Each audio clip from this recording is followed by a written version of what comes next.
Hello guys, this is zoologist AK and I am here to talk about fish, that is fluorescence in situ hybridization. In my previous video, I have talked about the introduction in which I have just discussed the general mechanism of in situ hybridization. तो fish का use हम basically identify करने के लिए use करते हैं position किसी particular gene की। हम इसको मेटाफेज क्रोमोसोम की स्टडी के लिए भी यूज़ करते हैं कि कहाँ पे ट्रांसलोकेशन हुई है, डिलीशन हुआ है, डुप्लीकेशन हुआ है।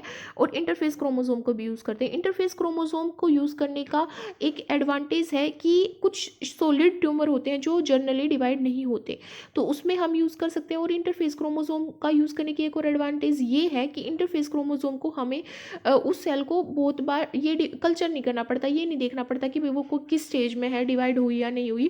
तो वो सब यहाँ पे स्टेप कट डाउन हो जाता है और हम इजीली कम टाइम में इसको परफॉर्म कर पाते हैं। क्या होता है जो हम कैसे आइडेंटिफाई करते हैं पोजीशन, क्योंकि हमें पता है और ट्रांस की जब हमारी मेटाफेज क्रोमोसोम ले रहे हैं हम, और जब भी हम स्टडी करते हैं पोजीशन, तो उसमें कुछ डिलीशन हुआ होता है, कुछ एडिशन हुआ होता है, कुछ डुप्लीकेशन हुआ होता है। तो क्या होता है, डिलीशन जहाँ पे होता है वहाँ पे कंप्लीमेंट्री सीक्वेंस के थ्रू प्रोब हाइब्रिडाइज नहीं होता है हमारे टारगेट डीएनए सीक्वेंस के साथ, जिसकी वजह से वहाँ पे हाइब्रिडाइजेशन नहीं होगी। बट जहाँ पे डुप्लीकेशन होगा वहाँ पे डबल हाइब्रिडाइजेशन होगी, तो हमारी उतनी ज़्यादा फ्लोरेसेंस आएगी। तो उस तरह हम क्या कर सकते हैं, इसको डिटेक्ट कर सकते हैं। फिश और ISH, जो कि मैंने प्रीवियस वीडियो में बात करी थी इन सिटू हाइब्रिडाइजेशन की, दोनों में डिफरेंस क्या होता है। इन सिटू हाइब्रिडाइजेशन में हम रेडियो एक्टिव लेबल्ड और non radio active labelled use करते हैं, पर फिश में स्पेसिफिकली हम फ्लूरोसेंट लेबल्ड हम जो प्रोब है वही यूज़ करते हैं। क्यों? क्योंकि इसकी सेफ्टी, ग्रेटर सेफ्टी होती है, इसकी स्टेबिलिटी होती है और इसको हम ईजिली डिटेक्ट कर पाते हैं क्योंकि ये कलर देते हैं, फ्लोरोसेंस देते हैं। अगर जो रिजोल्वेशन की बात करें, हमें पता है कि अगर हम फ्लोरोसेंस लेबल्ड प्रोब का यूज़ कर रहे हैं तो हम यहाँ पे उसको विजुलाइज करने के लिए, डिटेक्ट करने के लिए फ्लोरोसेंस माइक्रोस्कोप का यूज़ करेंगे। तो अगर हम मेटाफेज क्रोमोसोम ले रहे हैं तो मेटाफेज क्रोमोसोम ज़्यादा कॉम्पैक्ट होता है देन इंटरफेस क्रोमोसोम।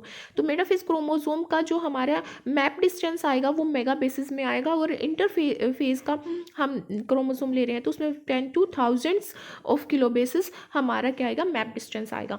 तो यहाँ पे मेन अगर प्रिंसिपल क्या होता है, प्रिंसिपल की बात करें हम फिश की, जो कि फ्लोरोसेंस इन सिटू हाइब्रिडाइजेशन है, तो नाम में ही है फ्लोरोसेंस मीन्स फ्लोरोसेंट हम क्या कर रहे हैं, प्रोब यूज़ कर रहे हैं। इन सिटू मीन्स हम सेल या टिश्यू में स्टडी कर रहे हैं, हाइब्रिडाइज करवा रहे हैं सेल या टिश्यू के अंदर।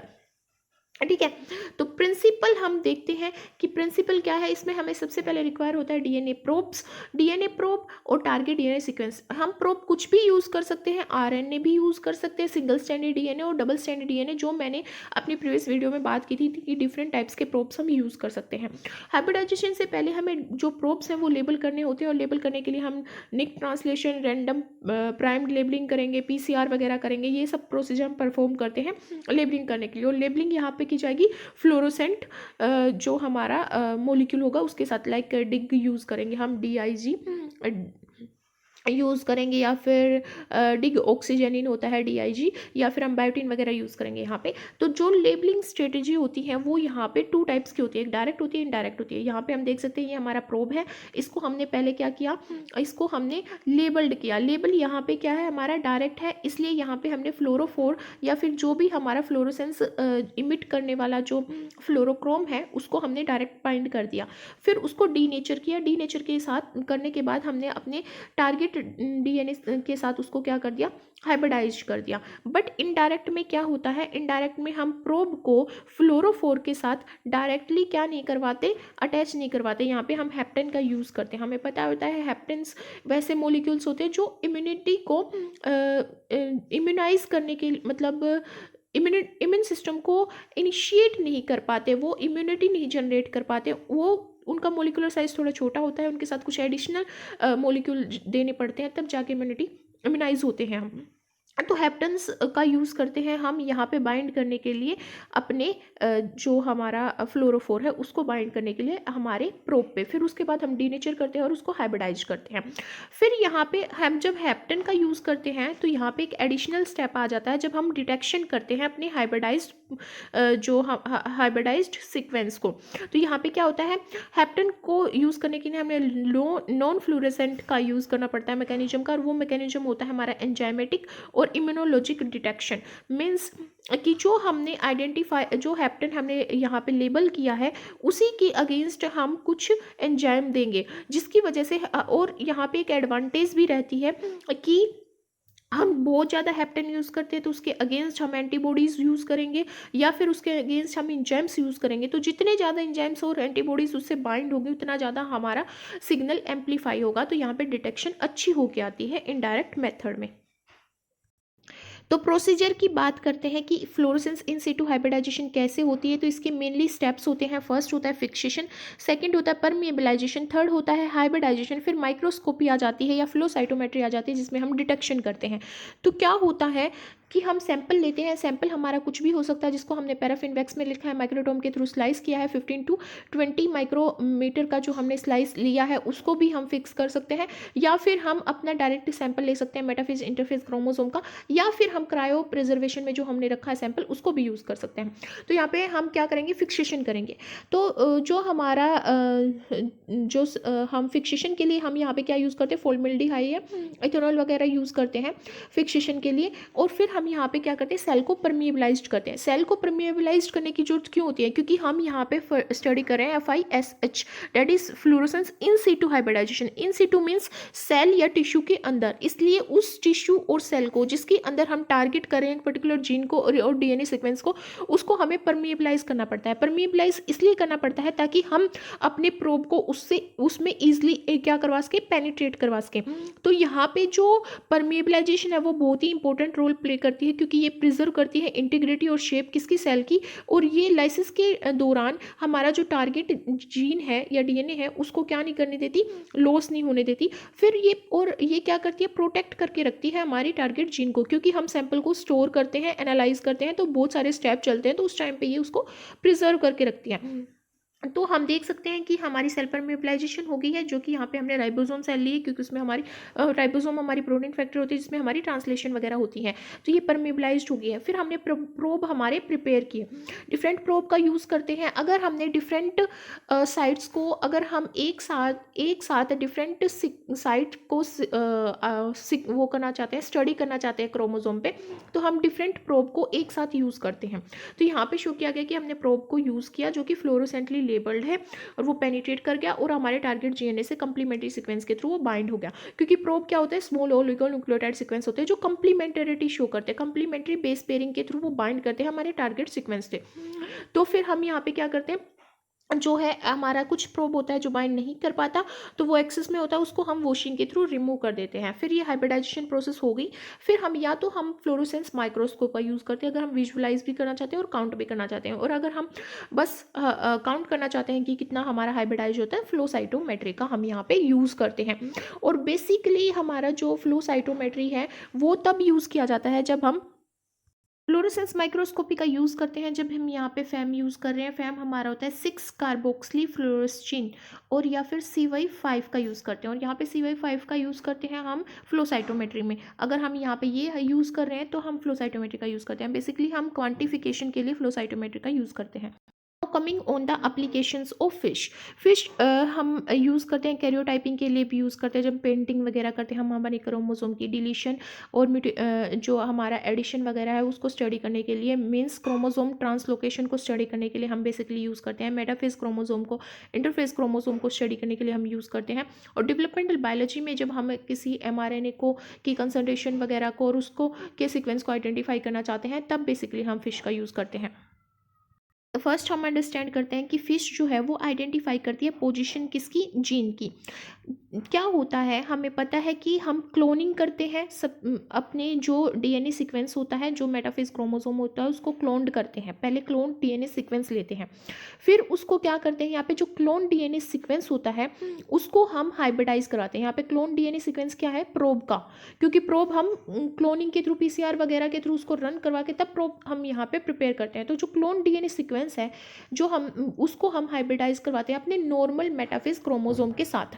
तो यहाँ पे हमें कुछ बैंड्स मिलते हैं, जैसे इस पिक्चर में हम देख सकते हैं कि इस पिक्चर में हम देख सकते हैं ये यहाँ पे रेड बैंड ये जो रेड बैंड्स हैं ये डिटेक्ट किए गए हैं हाइब्रिडाइजेशन साइट पे। हाइब्रिडाइजेशन साइट मीन्स कि जहाँ पे हमारा क्लोन डीएनए हमारे टारगेट डीएनए के साथ हाइब्रिडाइज्ड हुआ है, वहीं पे हमें ये बैंड मिले हैं। ठीक है, जब हम इनको क्लोजली एग्जामाइन करते हैं तो ये दो स्पॉट शो करते हैं, टू स्पॉट्स शो करते हैं, और वो दो स्पॉट किसके कॉरस्पॉन्ड होते हैं, टू सिस्टर क्रोमेटिड्स के माइटोटिक क्रोमोसोम में। सो हम क्लोन को सिलेक्ट करते हैं किसके बेस पे, बैंड की पोजीशन की बेस पे हम यहाँ पे क्लोन को सिलेक्ट करते हैं। मान लो ये हमारा यहाँ पे बेंडिंग आई तो हम इन क्लोन्स को सिलेक्ट कर लेंगे, फिर हम उनकी मैपिंग करते हैं। Map the break point of translocation जो इन्वॉल्व, यहाँ पे ये जो पिक्चर शो की गई है, यहाँ पे ट्रांसलोकेशन हुई है क्रोमोसोम 11 और क्रोमोसोम 19 के बीच में, और ये एक पेशेंट का क्रोमोसोम जो है जीनोम स्टडी किया गया है, जिसमें कोजेनाइटल मालफॉर्मेशन थी, मल्टीपल कोजेनाइटल मालफॉर्मेशन थी और मेंटल रिटार्डेशन थी। तो उस पेशेंट का 11th और 19 क्रोमोसोम यहाँ पे स्टडी किया गया है, जिसमें क्या है, यहाँ पे मैप जो है वो यहाँ पे स्टडी किया गया है by visualising the break point of translocation. ठीक है, तो क्या होता है, क्लोन जो होते हैं वो स्पैन कर जाते हैं ब्रेक पॉइंट को क्रोमोसोम 19 में, तो जो रेड सिग्नल है वो स्प्लिट हो जाता है टू डेरिवेटिव्स के बीच में। डेरिवेटिव कौन सा, 11 डेरिवेटिव और 19 डेरिवेटिव, मतलब क्रोमोसोम 11 और 19 के बीच में वो स्प्लिट हो जाता है, क्योंकि जो क्लोन होते हैं, क्लोन कौन से, हमारे जो प्रोब हैं वो स्पेन कर जाते हैं ब्रेक पॉइंट को, और वो ब्रेक पॉइंट किस में प्रेजेंट होता है, क्रोमोसोम 19 में यहाँ पे ब्रेक पॉइंट प्रेजेंट होता है, जिसकी वजह से जो रेड सिग्नल है हमारा वो यहाँ पे स्प्लिट हो जाता है 11 के बीच में और 19 के बीच में स्प्लिट हो जाता है। जब हम एक पेशेंट को स्टडी करते हैं मेंटल रिटार्डेशन की, उस टाइम पे ऐसा होता है। तो हम यहाँ पे जो फिश है that is fluorescence in situ hybridisation है, उसको डायग्नोज करने के लिए यूज़ करते हैं क्रोमोसोमल एबनॉर्मेलिटी। यहाँ पे जो हाइब्रिडाइजेशन प्रोब है वो किसके कोरस्पोंड है, क्रोमोसोम की कोरस्पोंड है, और वो क्रोमोसोम किसका है, 19 का। 19 क्रोमोसोम के अगेंस्ट हमने यहाँ पे क्या लिया है, प्रोब लिया है, क्योंकि जो 19 क्रोमोसोम है उसमें क्या है, एक ब्रेक पॉइंट प्रेजेंट है, ट्रांसलोकेशन ब्रेक पॉइंट। जब ट्रांसलोकेशन होती है क्रोमोसोम में तब उस टाइम पे यहाँ पे 19 क्रोमोसोम में एक ब्रेक जो है वो बन गया है, और उसके आगे उसको स्टडी करने के लिए हमने यहाँ पे यूज़ किया है उसके अगेंस्ट प्रोब।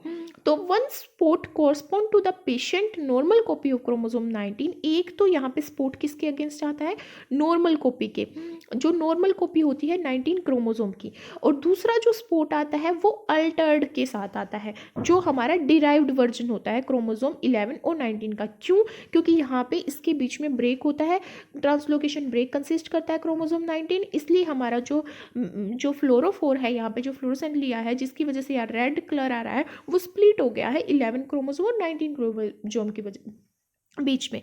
तो इसलिए जो फिश है वो पोजीशन आइडेंटिफाई करती है कि कौन सा जीन जो इस पर्टिकुलर डिजीज के लिए था या मेंटल रिटार्डेशन के लिए था वो किस क्रोमोसोम में प्रेजेंट है, 19 में प्रेजेंट है, और उसमें एक ट्रांसलोकेशन निक प्रेजेंट है, इस वजह से वहाँ पे डाई जो है हमारी वो 11 जो फ्लोरोसेंट यूज़ किया है हमने वो 11 और 19 के बीच में स्प्लिट हो गया। तो ये हमारा क्रोमोसोमल एबनॉर्मलिटीज़ को स्टडी करने के लिए बेसिकली यूज़ किया जाता है।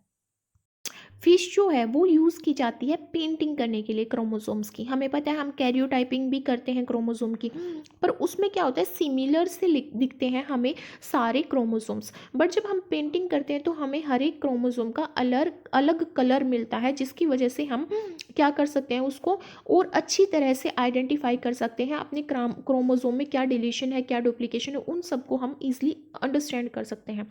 इसलिए फ़िश को बेसिकली यूज़ किया जाता है इंटायर क्रोमोसोम को पेंट करने के लिए। इसके लिए हम क्या करते हैं, सबसे पहले अपनी जो हमारा प्रोब होता है उसको प्रिपेयर करते हैं। तो यहाँ पे जैसे कि हम मल्टीपल क्रोमोसोम कर रहे हैं, क्योंकि हम यहाँ पे इंटायर क्रोमोसोम को पेंट कर रहे हैं, तो हम यहाँ पे हर एक क्रोमोसोम के लिए एक प्रोब प्रिपेयर करेंगे। ठीक है, तो यहाँ पे क्या करेंगे, हम 24 फ्लो शॉर्टेड ह्यूमन क्रोमोसोम्स लेंगे और उनके अगेंस्ट हम प्रोब्स लेंगे। फिर हम प्रोब्स को क्या करेंगे, फिर यहाँ पे हम जो हमने इंडिविजुअल क्रोमोसोम के अगेंस्ट जो प्रोब लिया है उसको लेबल करेंगे एक नए कम्बिनेशंस के साथ। तो यहाँ पे क्या होता है, सबसे पहले हम प्रोब को सेपरेट करते हैं फ्लो साइटोमेट्री के थ्रू, फिर जो डीएनए सैंपल है उसको लेबल करते हैं। डीएनए सैंपल मतलब जो हमारा प्रोब है उसको लेबल करते हैं विद कम्बिनेशंस ऑफ फ्लोरोक्रोम। फ्लोरोक्रोम का कम्बिनेशन क्यों यूज़ करें, क्योंकि हमें हर एक क्रोमोसोम का अलग कलर में देखना है। फिर यहाँ पे कोट -1 डीएनए का मतलब ये है कि कोट -1 का मतलब ये है कि हम रिमूव कर रहे हैं यहाँ पे डीएनए सीक्वेंस। जैसे कि हमें पता है जो हमारा सेंट्रोमर होता है उसमें रिपीटेटिव सीक्वेंस प्रेजेंट होता है, और सेंट्रोमर हर एक डीएनए में प्रेजेंट, मतलब हर एक क्रोमोसोम में प्रेजेंट होता है, तो उसको हम रिमूव करते हैं यहाँ पे कोट -1 स्टेप से। फिर हम यहाँ पे प्रोब मिक्सचर को हम डिफरेंटली लेबल्ड जो हमारा प्रोब मिक्सचर है जिसमें जो हमारा डिफरेंटली लेबल्ड है किसके साथ, फ्लोरोक्रोम के साथ, उसको मिक्स कर देते हैं, फिर हाइब्रिडाइज कर देते हैं। तो यहाँ पे प्रोब और मेटाफेज का जो क्रोमोसोम है वो हाइब्रिडाइज हो जाते हैं। फिर क्रोमोसोम की जो पेंटिंग है वो अलो करती है यहाँ पे क्या, इन्वेस्टिगेशंस की भी हम उसको ईजिली क्विकली आइडेंटिफाई कर सकते हैं उन क्रोमोसोम्स को जिसमें क्या हुई है, ट्रांसलोकेशन हुई है, डिलीशन हुई है, डुप्लीकेशंस हुई है, और वो साइट स्पेसिफिक और यहाँ पे अगर हम ज़्यादा एक्सटेंसिव स्टडी करना चाहते हैं, एक पर्टिकुलर सीक्वेंस की स्टडी करना चाहते हैं, तो यहाँ पे जो हम प्रोब यूज़ करते हैं वो उन प्रोब को हम साइट स्पेसिफिक प्रोब भी यूज़ कर सकते हैं, एक पर्टिकुलर जीन के लिए भी प्रोब यूज़ कर सकते हैं। नेक्स्ट एप्लीकेशन है फिश की, कि हम इसको इंटरफेस क्रोमोसोम को एनालाइज करने के लिए यूज़ करते हैं।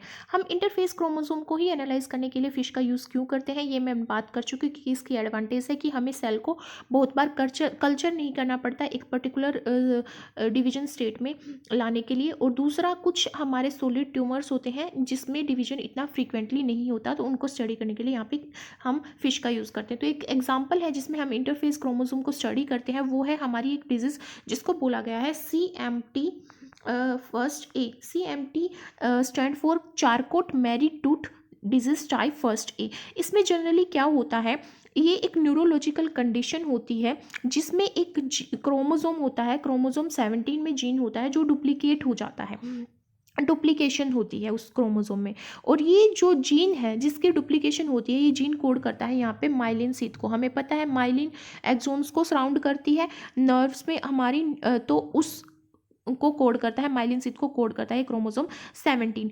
तो यहाँ पे कैसे आइडेंटिफाई किया गया इस डुप्लीकेशन को, यहाँ पे दो प्रोब यूज़ किए गए।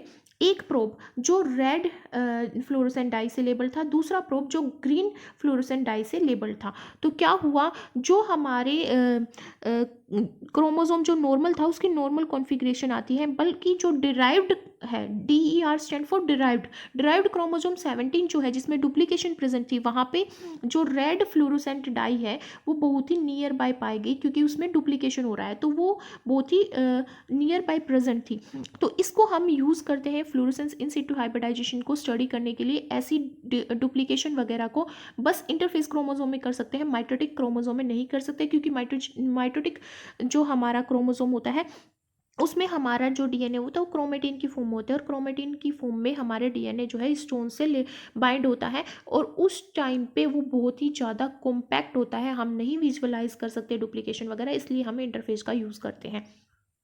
सेकेंड एग्जाम्पल है जिसमें फिश का यूज़ किया गया है इंटरफेस क्रोमोसोम को स्टडी करने के लिए, वो है यहाँ पे क्रोमोसोमल ट्रांसलोकेशन की स्टडी, जो एक पेशेंट में की गई थी, और वो पेशेंट सफ़र कर रहा था क्रोनिक माइलोमा ल्यूकेमिया से, जो कि एक कैंसर फॉर्म है। तो उसमें क्रोनिक माइलोमा ल्यूकेमिया था, तो उसमें हमने एक क्रोमोसोमल ट्रांसलोकेशन को स्टडी करने के लिए हमने फिश का यूज़ किया। तो यहाँ पे क्या होता है, जनरली क्रोनिक माइलोमा ल्यूकेमिया क्या होता है, एक सेगमेंट होता है क्रोमोसोम 19 का जो कंटेन करता है एक जीन ABL उसमें होता है, एक प्रोटो ओन्कोजीन होता है ABL प्रोटो ओन्कोजीन। ये फ्यूज हो जाता है ब्रेक पॉइंट क्लस्टर रीजन्स के साथ, किसके साथ, ब्रेक पॉइंट क्लस्टर रीजन्स के साथ। और ये ब्रेक पॉइंट क्लस्टर रीजन्स किस में प्रेजेंट होते हैं, क्रोमोसोम 22 में प्रेजेंट होते हैं। जो डिराइव्ड क्रोमोसोम 22 होता है, डिराइव्ड क्रोमोसोम 22, वो उसको हम फिलाडेल्फिया क्रोमोसोम भी क्या बोलते हैं, क्योंकि ये कंटेन करता है BCR ABL फ्यूजन जीन।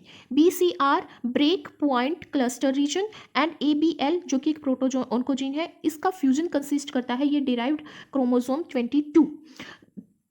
तो ये क्या होता है, जिसमें हमारा जो पावरफुल बीसीआर प्रमोटर प्रेजेंट होता है, जिसकी वजह से जो बीसीआर प्रमोटर की वजह से एबीएल जो है, जो एक प्रोटो ऑन्कोजीन है, उसका क्या हो जाता है, उसकी सिंथेसिस स्टार्ट हो जाती है और जो ट्रांसक्रिप्शन हो जाता है उसका, जिसकी वजह से यहाँ पे क्या हो जाती है, कैंसर क्रिएट होती है और क्रोनिक माइलोमा ल्यूकेमिया यहाँ पे फॉर्म होती है, माइलोजिनस ल्यूकेमिया यहाँ पे फॉर्म होती है। तो क्या होता है, जो बीसीआर एबीएल जो फ्यूजन है वो यहाँ पे आइडेंटिफाई किया जाता है, किसके थ्रू आइडेंटिफाई किया जाता है, वो फिश के थ्रू आइडेंटिफाई किया जाता है, जिसमें हम एक ग्रीन लेबल्ड हाइब्रिडाइजेशन प्रोब का यूज़ करते हैं और वो प्रोब फ्लैंक करते हैं बीसीआर के, बीसीआर को फ्लैंक करते हैं और हम उनको रेड लेबल्ड प्रोब के साथ यूज़ करते हैं। वो जो रेड लेबल्ड प्रोब हैं वो यहाँ पे एबीएल को फ्लैंक करते हैं। जो हम यहाँ पे ग्रीन यूज़ कर रहे हैं वो बीसीआर को फ्लैंक कर रहे हैं और जो हम यहाँ पे रेड यूज़ कर रहे हैं वो एबीएल को फ्लैंक कर रहे हैं।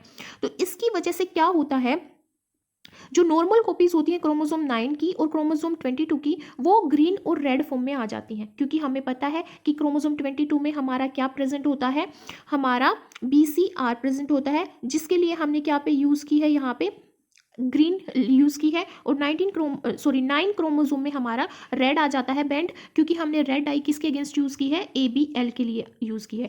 बट जो हमारा डिराइव्ड क्रोमोसोम 22 होता है उसमें हमें ग्रीन और रेड दोनों ही जो हमारे बैंड फॉर्म होते हैं, जिसकी वजह से हम आइडेंटिफाई कर पाते हैं यहाँ पे ट्रांसलोकेशन क्रोमोसोम्स के बीच में। तो यहाँ पे 2 कलर इंटरफेस फिश प्रोवाइड करती है एक सेंसिटिव मेथड, जिसकी वजह से हम एनालाइज कर सकते हैं क्रोमोसोम का फ्यूजन बिना सेल को कल्चर किए।